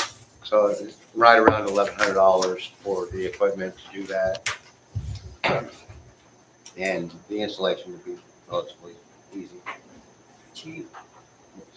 And what would a reading board, Well, that's going to be price of a screen and the price of a Amazon Fire Stick or Google. It depends on what we do with the laptops as well, because if we're not all on the same laptop, there could be issues with getting the right software to make it work with totally different laptop versions. So why couldn't we all follow along on the laptop rather than a big? Well, I think the He's thought talking was that more we for could the- present for the- for others. in Yeah, the for the audience, crowd. Okay. And they can see, when we're discussing things like points on a map, etc. Like, prime example would have been tonight, while we're looking at this stuff, they could have been looking at it. Well, that would be a big screen and some sort of wireless device to get them in. Right. And that would mean that someone would have to be in charge of doing the presentation up on the screen, which I don't think we want to necessarily. Each council member may want to be able to present different things, or we may all have to run it through someone else. I have a Take charge of that. suggestion. We haven't had a lot of success at live streaming. That's why I wanted to get We're- that focused on. We're still learning to live stream. Sometimes we do it okay, sometimes it's not so well. We've tried to make improvements as we've went, adding microphones, making upgrades and stuff. I would like to see us get the live stream portion of this working first for the community. And then, because this is being able to see a backboard or a screen has to do with showing the community what we're doing. So with that also, so with keeping that in mind, if the council would bear with us here, if we could just get this fixed properly first, show some success with that, then maybe we can take the next small step and figure out how big of a screen we want and exactly what the cost of the next step is. And that could also be fed as an input into our streaming device that could then be sent directly out to everybody watching on YouTube. This is something that I require a motion and a vote to approve the spending. What's the budget on that? That you have She in mind? said $1,108. Right, but what's the budgeted that we have for? 94 for equipment for the government. Yeah. How much? We have 99,458 left. in that. Okay, so come out of the equipment budget. How many cameras you need, bro? That's just for one camera pointed at us. So do we even need a vote since it's, Yeah, it's spending. It'll require a purchase. It's over $500 or It's whatever. over $500. So And what will this include? The camera? It's a camera, it's a wireless broadcast for the HDMI and a device to actually do the streaming. The so while, input from the microphones from the HDMI so we can sync it all together and stream it out. You sure one camera's gonna catch us all? One camera catches this all now. Then it works. When it works, yeah. well, I motion that we allow Mindy up to $1,200 to purchase this equipment for the live stream. Second. Conversation. only, I have a question while we're buying. And we see the need for a second camera, should we just have it available or no? Well, the thought is with this device, we would be able, I could probably just, this laptop actually has HDMI out. Just for some reason, the way the software, you have to run the camera through the software and then push that software into YouTube. And for some reason, that connection Oh, dies. well, no, But I the mean, HDMI out, I So could run no, that into the I software. think his device question in a was, second. instead of one, do we one, need two one camera, cameras? two cameras, just have one. And then As a that way, spare. and, well, not as a spare, just something to play with and, you know, maybe put it back here, shooting back this way to get our presenters. Yeah, I mean, I don't have a problem with this. Well, I mean, it's just a question. It would be another $200. I mean, An extra 200 for additional camera? and that's if we, yeah, we just did the camera and nothing else. It's just a question for you guys. I'm all for all this. The additional camera while we're spending, is that an option? That's an additional camera, and if we wanted to. Let's get the white aging. So 225 for an additional camera. I'm gonna stay If we with my hardwired it. motion. I have a motion, I have a second on the floor. We've had conversation. All in favor? Aye. Aye. Okay, that passed. Yeah. Okay. All right, we've been talking about computers. We're talking about, now we want to talk about emails and our Dropbox. I need for everyone to take the time to communicate through email with Mindy, so Mindy can communicate with you through email. And then I need for everybody to make sure that you can get into your Dropboxes. And if you cannot, I would need for you to be working with Mindy to make sure that, you know what, everybody is accessible to your Dropboxes. Because we've been kind of, but again, we've had, I personally am concerned about, I don't think some of my emails are going out. And so, and then we've had some other conversations. I think Dan had a problem a week or two ago trying to get into the Dropboxes. Mindy can't fix what she's not aware of, you know. So if I just float around, keep trying to get in my Dropbox, it keeps asking me questions I don't want to answer, and I keep moving on. You're not ever going to get in your Dropbox. You No, you're gotta, not, do I? you gotta have to get with Mindy so that you can get in your Dropboxes, guys. Because mine wants me to do the same thing, set up a password every time I want to get in my Dropbox, and we don't have to do that. Mindy can fix that for you. So I'm not sure why it's doing this, but you guys' ability to come to council meetings and be prepared has to do with the information she provides us in those Dropboxes. So let's make sure that they're working. Okay, any other new business? I have one. Well, I was gonna say, along with that, if we don't go to the SharePoint route, getting new laptops, we can maybe look at licensing the Dropbox for additional users, so we actually have the full Dropbox account on those laptops, and you don't have to worry about when you go to share it, it asking you to sign in, because you're already signed in under the city's account. So something to look at as well. Sounds reasonable. Okay, last thing that I have is the league is offering a voting membership to the city.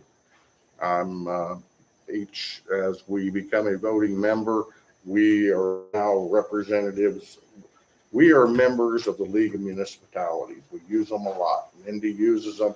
Jamie uses them. I use them. Most everybody in governing bodies should be using them. That's where we get our information based on legislature.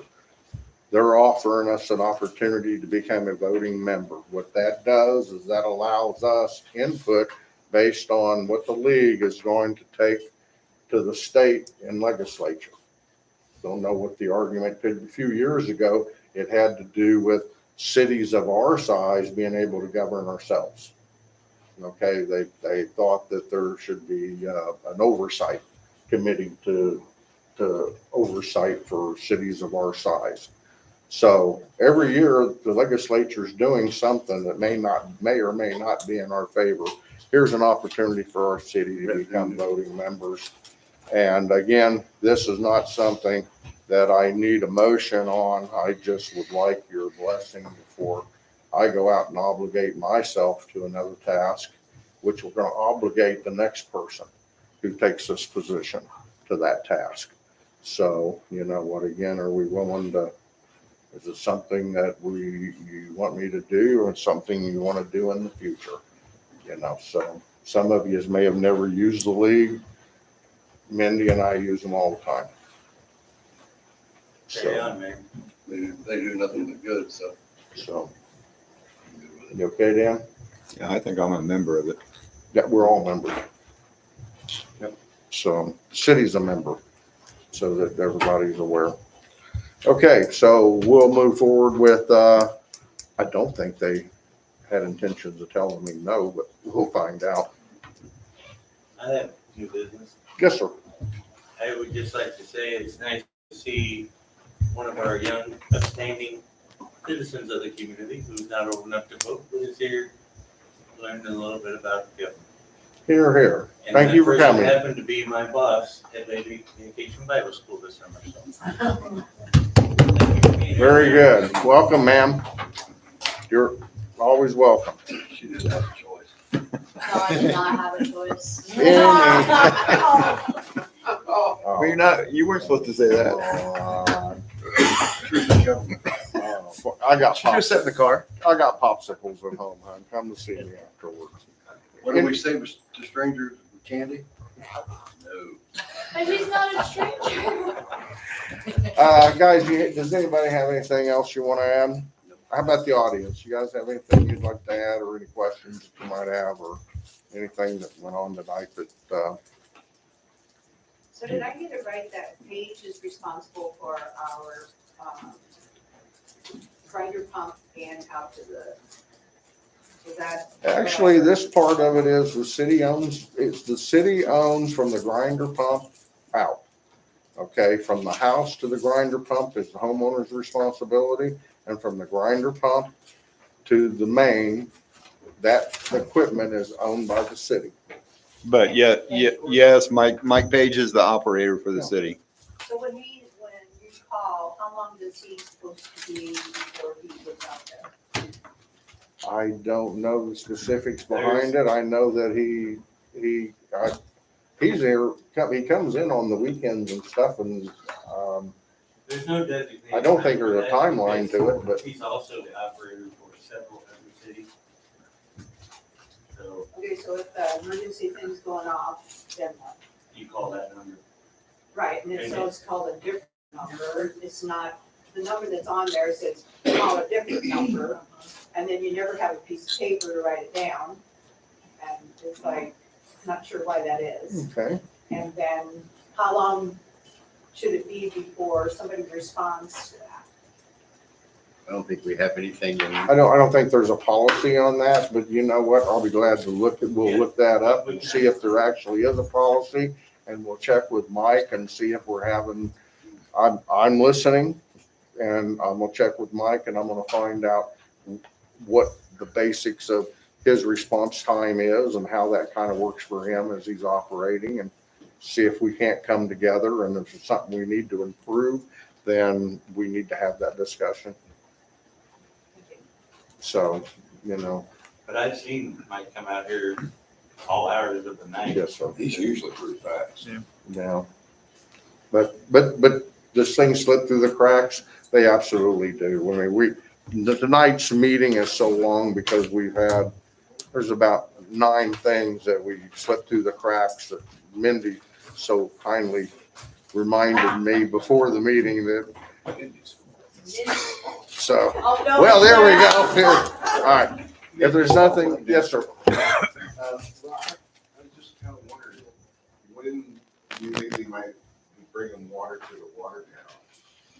We probably won't see water to the water tower until probably 2025. Right now, the schedule should be coming, a new schedule should be coming out for the water project. We're finishing up the easements as we discussed earlier, And probably, we were wanting to set a date no later than September for the next town hall.